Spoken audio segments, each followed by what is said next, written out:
Hello everyone, good morning, જય શ્રી કૃષ્ણ. કેમ છો બધા? સવાર થઈ ગઈ છે મસ્ત આવીને. સવારના આજ તો વાગી ગયા છે 9:30 ખાવા આવ્યા છે. 9:30 તો થઈ ગયા છે અને ઉપર નીચેનું કામકાજ પતી ગયું છે ને અહીંયા બાકી છે. અને આરાધ્યા બેન બોલાવે છે. હા, તો છોકરાઓ જો નાઈ ધોઈને ફ્રેશ થઈને વયા ગયા છે નીચે સાયકલો હાંકવા. હવે કીર્તનને સાયકલ આવી ગઈ એટલે હવે હે ક્યાં રાખશે, નકર શું કરવું કરે કે આ બેટના દડા ઉલાડે. ઓલું સાયકલ હે મારે કામ પડ્યું છે, કોણ કરશે અત્યારમાં? નહીં હો, કામ કરી લેવા દો પેલા ભાઈ. આ ભલે હોય તો સાંજે વાત, આપણે કાંઈ ફરજિયાત નથી. હાંકવા મણો જાઓ તમારે હાંકવી હોય તો જો બે તૈયાર થઈને વયા ગયા છે સાયકલ હાંકવા. નાસ્તા પાણી કરી લીધા છે અને સ્કૂલ છે બેયને બપોરની, એટલે હજી જો બધું કામકાજ પડ્યું છે. નીચે બધું કચરા પોતા વાસણ એટલું બધું પડ્યું છે. રસોઈ બનાવવાની બાકી છે અને વાગી ગયા છે 9:30. કેમ કે એકલા હોય એટલે મમ્મી લોકો ગયા ગામડે, એકલા હોય એટલે કામકાજ બધું કપડાં બધું કરીએ એટલે વાર લાગી જાય. પાર્કિંગ સાફ કરવાનું નીચે બધું, તો નીચેનું બતાવ્યું, ઉપરનું બતાવ્યું. હવે બસ આ રૂમ, હોલ, કિચન આ બધું બાકી છે. તો એક માળ બાકી રહ્યો છે. તો ચાલો હવે ફટાફટ કામ પતાવી દઈએ. નગર હમણાં 11 વાગશે ને ત્યાં રસોઈ રોટલી બનાવી દો કરશે. કેમ કે સ્કૂલે બેયને જવાનું એટલે બેયના લંચ બોક્સ ને બધું ભરવાનું, બધું રેડી કરી દેવાના. બેયને યુનિફોર્મ પહેરાવીને, એટલે હજી કીર્તન તો બધું આખા કરી લે, પણ આરાધ્યાને હજી માથું બાથું ઓળવી દેવું પડે. તો એવું બધું છે. તો ચાલો આજ તો જો બ્લોગ લેતા લેટ થઈ ગયું, કેમ કે કામનું મોડું થયું ને હજી કપડાં હું ફૂકવી રહીશું. તો છોકરાના યુનિફોર્મ ધોવાઈ ગયા છે, તો પછી પહેરવાના થાય ત્યાં સુકાઈ જાય ને, એટલે પહેલાં કપડાં સૂકવી દઉં અને પછી અંદરનું કામકાજ કરી. અંદર રસોઈ બનાવતા જાઉં, કામ કરતા જઈશું. બપોર લગી તો તડા માર જ રહેવાની છે હવે, કેમ કે સ્કૂલ બપોરની છે એટલે રસોઈ વહેલી બનાવવી હોય, લંચ બોક્સ નાસ્તા બનાવવા હોય, એટલે બપોર પછી ફ્રી રહી થોડાક. તો વધારાનું કામ તો બપોર પછી થાય. હવે અત્યારમાં તો કાંઈ નહીં થાય. તો ચાલો હવે કામ કરી લઈ, પછી મળીએ આગળ. તો જો બે રેડી થઈ ગયા છે, વાગી ગયા 12 અને જમી કારવીને જો સ્કૂલે ઉપડ્યા. ચોપડા જમા કરાવવાના છે અને જાય છે હવે મૂકવા. હે વજન કેટલું છે ચોપડાનું? ત્યાં દઈ દેવા છે ને તમારે ક્યાં? તો તડા માર કરાવી જો અત્યારે હવે નવરા થયા. હવે રસોઈ બસોઈ કરીને અને હવે બે જાય છે એટલે હવે સાંજ સુધી 5 વાગ્યા સુધી નવરા.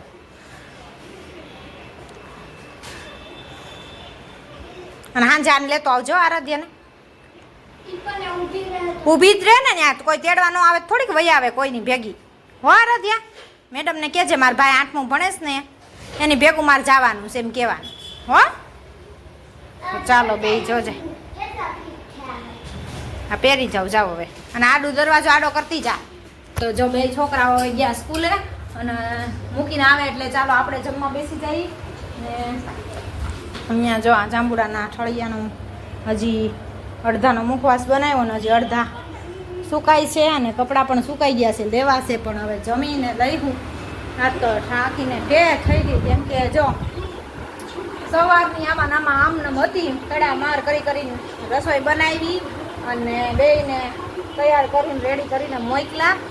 એકનું કરવું સારું પડે, કેમ કે એક હોય ને એક ન હોય. વાહામોરની સ્કૂલ હોય ને તો સારું થતું હતું, અને ઓલો આ એક આરે બે તડા માર કરાવે એવું થાય. એક કરે એટલે બીજાને એવું કરવું પાછું, એવું બધું થાય. ઓલું એક હોય ને એક સ્કૂલે હોય એટલે ઉપાધિ ઓછી હોય. ઓલું બાજા રાખે બે ભાઈ બેન. તો હવે ગયા છે સ્કૂલે અને આપણે જમી લઈ. ચાલો જમવામાં જો બનાવ્યું છે દૂધી બટેટાનું શાક, દાળ ભાત, રોટલી અને મમરી તળેલી છે. તો ચાલો આવો જમવા, આપણે તો જમી લઈએ. હવે 12 વાગી ગયા છે, તો આપણે 12નો ટાઈમ છે, 12માં 3 ઓછી છે. એટલે જો મૂકીને હમણાં આવશે 5 મિનિટમાં, એટલે આપણે જમી લઈશું. એટલે ગાઈસ તો વાગી ગયા છે સાંજના જો 5 અને આપણે જો ઉઠીને ફ્રેશ થઈ ગયા. કેમ કે બપોરે જમી કાઢીને ફ્રી થઈને ઘડીક સૂઈ ગયા હતા. તો સુઈને હવે ઉઠી ગયા. તો હવે જઈશું નીચે. અને છોકરાઓ જો 5 વાગી ગયા છે, તો 5:15 એક છૂટશે ને 1 5:30 છૂટશે. તો અમે અડધી કલાકમાં બે ઘરે આવી જાય. પાછું હતું એમને ધબધબાટી ઘડીક બપોર વચ્ચે શાંતિ. કેમ કે ભેગા થાય એટલે બાજા આમ તે અત્યારે ટાઢા પરનો જો હવે હોમવર્ક કાલ તો નહોતું આપ્યું, પહેલો દિવસ હતો એટલે આજ આપશે. તો અત્યારે જો આવીને નાહી ધોઈને હોમવર્ક કરવા બેસશે. નગર પછી સાયકલ વાગશે, રમવા જશે, એવું બધું કરશે. અને મમ્મી લોકો ગયા છે ગામડે. એ લોકોએ જો ત્યાં ગામડે મમ્મીનો હમણાં ફોન આવ્યો હતો કે આજે થોડીક નવરી હતી, તો જો ગાડલા ભરાવાના કેદુના ભરાવા કરતા હતા. રૂ લેવાનું ને કાંઈ મેળ આવતો નહોતો. તો આજે તો જો મને હમણાં ફોન આવ્યો કે મેં આજ તો ગાડલા ભરાવી નાખ્યા કે રિક્ષા લઈને વહી ગઈ અને રિક્ષા કરાવીને પાછી વહી આવી કે ગાડલા લઈને આટકોટ જઈને અમારે કેમ કે ગામમાં કોઈ ન ભરે એટલે આટકોટ જવું પડે ગાડલા ભરાવા માટે. તો નવા પડ ને બધું લઈ લીધું ને રૂના ગાડલા નવા બનાવી નાખ્યા મમ્મીએ ત્યાં. હવે વિડીયો આવશે તો હું તમને બતાવીશ. કહેતા હતા મેં ક્લિપ થોડીક એવી લીધી છે, જો આવશે તો હું તમને બતાવીશ, પણ હજી મારા ફોનમાં કાંઈ આવ્યો નથી. એના ફોનમાં વોટ્સઅપ છે ને તો છોકરાએ ડિલીટ કરી નાખ્યું હતું ને એટલે તે દિવસનું એને મોકલે ને પણ આવતું નથી એવું થાય છે. તેથી આરાથી સાડી પહેરી હતી એ પણ આવ્યું હતું પણ એ કાંઈ મારામાં હજી આવ્યું નથી. એટલે હવે જોઈએ, જો આજે કોઈ મોકલી દેશે તો મોકલશે તો આવશે તો એડ કરીશ. અને ચાલો તો હવે જઈએ નીચે. તો આજ તો જો વાગી ગયા 7 અને આપણે આવી ગયા કિચનમાં. તો આજ તો જો માખણ ઉતાર્યું છે તો મલાઈ મેળવી હતી સવારમાં. તો 4 વાગે મેં ફેરી નાખ્યું હતું ઉઠીને, પછી 4:30 ફેરવી નાખ્યું હતું. તો હવે જો ઘી બનાવવા મૂકું છું. એક બાજુ રસોઈ બને છે અને એક બાજુ જો ગેસે મૂકી દીધું છે અહીંયા ઘી થવા માટે મલાઈનું. તો માખણ રેડી થઈ ગયું છે. થોડુંક અમારા આરાધ્યા માટે રાખ્યું માખણ અને બીજું બધું ઘી કરી નાખવાનું છે. અહીંયા ઘી થાય છે, અહીંયા બટેટા બાફવા મૂક્યા છે અને અહીંયા ભૂંગળા છે. એટલે તમે સમજી તો ગયા હશો કે શેનો પ્રોગ્રામ છે. અહીંયા જો બટેટા માટે રેડી કરી નાખ્યું છે ચટણીને એવું. તો બટેટા બફાઈ જાય પછી આપણે ભૂંગળા તળી લઈએ. અને આજે છે ભૂંગળા બટેટાનો પ્રોગ્રામ. તો ભૂંગળા બટેટાનો પ્રોગ્રામ છે અને ઘી બનાવવાનું છે. તો આજે 2-3 કામ ભેગા થઈ ગયા છે. તો સવારમાં તો જો ઘણા માર હોય, એકલા હોય એટલે કાંઈ સવારમાં ઘી બનાવવાનો વારો ન આવ્યો. તો મેં ચાલો અત્યારે બનાવી નાખું. એક બાજુ રંધાતું જાય ને એક બાજુ ધીમા ગેસે ઘી થતું જાય એટલે 2 કામ આરવાર પતી જાય. અને છોકરા વયા ગયા છે સ્કૂલેથી આવીને રમવા માટે સાયકલ હકાવવા. કિશનની નવી સાયકલ આવી છે એટલે એ જો સાયકલ હકાવવા વયો ગયો છે. બટેટા બફાઈ જાય ને આજે આપણે ખરીદી કરી છે વાસણની. જો વાસણની ખરીદી કરી લીધી છે આજે. નવું સારું આવી ગયું છે. તો જો બતાવું તમને, જો ડિઝાઇન વાળું અને બહુ મસ્ત છે વજનમાં ને બધે. તો આજે ખરીદી કરી લીધી છે. કેમાંથી કરી તો હવે કોઈને કહેવાય નહીં એટલે આપણે ખરીદી કરી લીધી આજે. તો આજે આનું મુહૂર્ત કરવું છે નવા સાલાનું.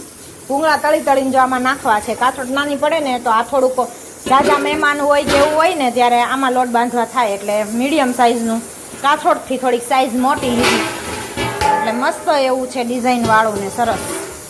તો આજે લીધું, ખરીદી કરી અને ચાલો હવે ઘી બનાવી નાખી અને બટેટા ભૂંગળા બનાવી નાખી પછી મળીએ આગળ. ચાલો તો જો અહીંયા બટેટા ભૂંગળા રેડી થઈ ગયા છે. ભૂંગળા બટેટા હા જો અમારા આરાધ્યા બેન જમવા પણ બેસી ગયા અને ક્યારના ભૂંગળા એકલા ખાઈશ વાળા. બટેટા લઈને પણ બેસી જાવ ને, ભૂંગળા એકલા હું ખાવશ. બધું તૈયાર કર્યું છે એટલું હાથે ન લેવાય. હા બસ મારે જરી ઘીનું ઓલું પૂરું થઈ જાય એટલે હું આવું જ છું. હાલો એ હાટું તમને બધાને તૈયાર કરીને દીધું. તો અહીંયા જો ઘીમાંથી રબડી બનાવું છું. કીટું નીકળ્યું ને એમાંથી અને ઘી અહીંયા રેડી થઈ ગયું આપણું. અને બધા જો જમવા માટે બેસી ગયા છે. તો ચાલો આપણે પણ જમવા બેસી જઈએ. હવે રસોઈ થઈ ગઈ છે રેડી. 8 વાગી ગયા છે. 8 તો વાગી જ જાય આપણે, કેમ કે ઘી કર્યું, ભૂંગળા તળ્યા, બટેટા બનાવ્યા, બધું કર્યું એટલે ગળાઈ ગયું છે. તો ચાલો હવે આપણે જમવા બેસી જઈએ. કેવાક બરોબર છે આમ આપે તીખા બીખા? લ્યો અત્યાર સુધી હું ભૂંગળાની કાથોટ જ ખાલી કરી બેઠા. ચાલો બરાબર, મીઠું બીઠું બરાબર છે ને? ચાલો આવી જાઓ ભૂંગળા બટેટા ખાવા ભાવનગરના સ્પેશિયલ. ચાલો તો જો આપણે જમી કાઢીને ફ્રી થઈ ગયા અને પિક્ચર જોતા હતા. હવે વાગી ગયા છે 10 અને અહીંયા જો સોડાનો કાર્યક્રમ ચાલુ છે. થોડા પીવાય છે અને તું ઉતાવળ રાખજો, પીને વળ્યા છે. ઢોળીશ તો મારીશ, ઢોળીશ તો પણ હું કામ પીવે છો? એની ઉપર નાખવાની ગેંડીમ નાખી દેજા. કીર્તન ગેંડીમાં મુકાલ તો પણ પેલા તે કર્યો તારે ઘા કર્યો ને. આવા જો આખો દિવસ દબદબાટી હોય બાંધવાની. તો ચાલો જો હવે કામકાજ પતી ગયા. 10 વાગી ગયા. હવે જઈએ ઉપર સુઈ જઈએ કેમ કે 10 વાગી ગયા છે. સવારમાં પછી એકય હલશે નહીં. તો ચાલો આ સાથે આજના બ્લોગને અહીંયા જ કરશું. લાઈક કરો, શેર કરો, સબસ્ક્રાઈબ કરો. મળીએ કાલ નવા કન્ટેન્ટની સાથે. જય સ્વામિનારાયણ.